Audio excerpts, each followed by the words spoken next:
Ready to help us and to be here for our moral support. No solo es un brillante pensador, sino es un buen amigo también.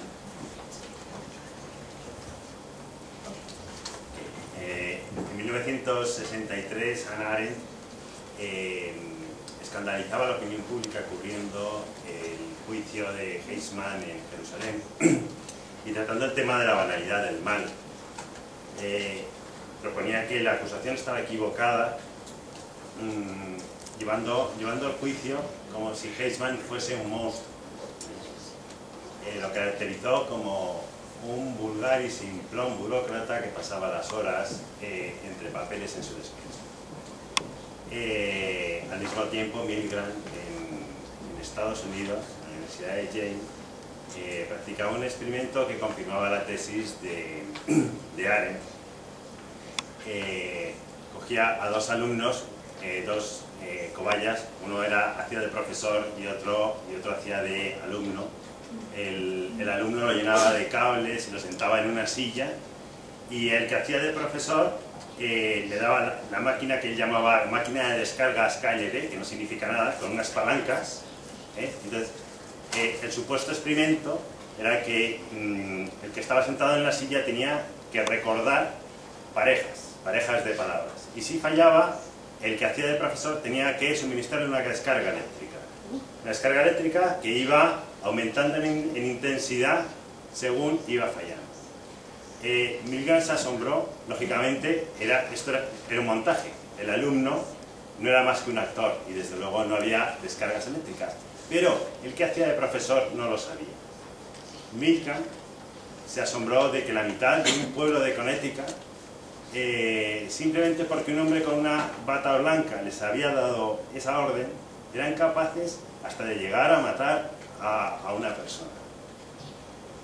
Todo esto lo digo porque nos han contado casos en Europa, en Estados Unidos, pero podemos pensar que esto es alta magistratura, que esto es Estrasburgo, esto es Bruselas, burócratas. No, esta es la vida ordinaria. Este es un tema muy importante y que desgraciadamente se trata poco en los medios de comunicación, porque el derecho configura la vida. Configura la vida y nos da un marco en el que personas que no tienen por qué ser malas, porque hay muy pocas personas malas, en un marco inmoral terminan haciendo acciones inmorales. Con naturalidad, un Eichmann, un burócrata. Y no pensemos tampoco en actuaciones espectaculares, en cambios drásticos de legislación. Tenemos aquí en España, por no irnos a ejemplos como el del Reino Unido, pues traslaciones de esas políticas de no discriminación y de odio en actuaciones pues como las campañas habituales contra el Día del Padre, ¿no? Porque pueden discriminar, pueden trasladar malestar a quien no puede celebrarlo. La eliminación del libro de familia. El cambio de padre y madre por progenitor A y progenitor B, que parecen medidas administrativas e inicuas, pero que suponen eliminar barreras cara a configurar una nueva realidad. ¿Por qué funciona? Funciona porque están atacando lo que podríamos llamar una nueva religión, lo que Gotchet llamó la sacralización de los derechos humanos. Una religión que, curiosamente, sustituye al cristianismo una vez que desaparece. Esos derechos humanos que, arrancado el cristianismo, arrancado ese alma unificadora, se quedan dispuestos con tres elementos que compiten entre ellos. Y son tres elementos buenos. En su origen son santos, tienen un fundamento en la realidad espiritual y cristiana de la persona. Arrancada ese alma, se quedan como elementos competitivos, hasta tal punto que se les puede aplicar la máxima mercantilista de bueno, rápido, barato, elige dos. Todos lo experimentamos, desde el fontanero hasta las compañías de teléfonos. No es posible los tres juntos. Cuando resumimos los derechos humanos en esas tres famosas palabras, libertad, igualdad y fraternidad, nos quedamos igual. Elige dos. Tanto las leyes antidiscriminación como los discursos del odio, atacan a la igualdad, a la fraternidad y por lo tanto el gran perjudicado en este caso, como nos han contado, son los temas de libertad. Libertad de expresión, libertad de religión, libertad de asociación. Y funcionan precisamente porque ese vacío que se ha dejado en la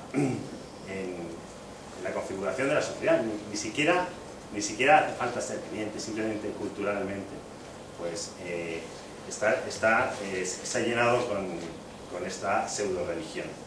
No sé, y por otro lado podemos ver, y esto nos puede ayudar a entender cómo defendernos, que son elementos antiguos, aunque el modo de plantear este nuevo, digamos, ataque en esta guerra cultural al cristianismo es nuevo, pero proviene de elementos que conocemos.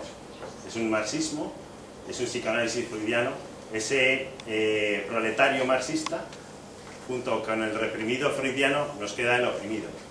Ya no oímos proletarios del mundo, pues lo que oímos son oprimidos y una manera de meter en clases marxistas, pero ya no son clases sociales, sino son grupos, pero que reciben al final el mismo tratamiento. ¿Cómo funciona?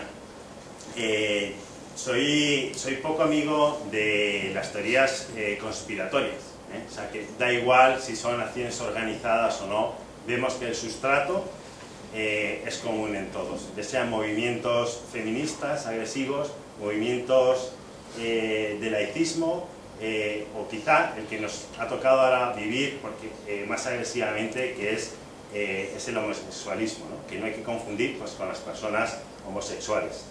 En 1988 se reunieron cerca de Washington 175 activistas homosexuales para diseñar lo que sería la campaña de concienciación y venta de la homosexualidad en Estados Unidos.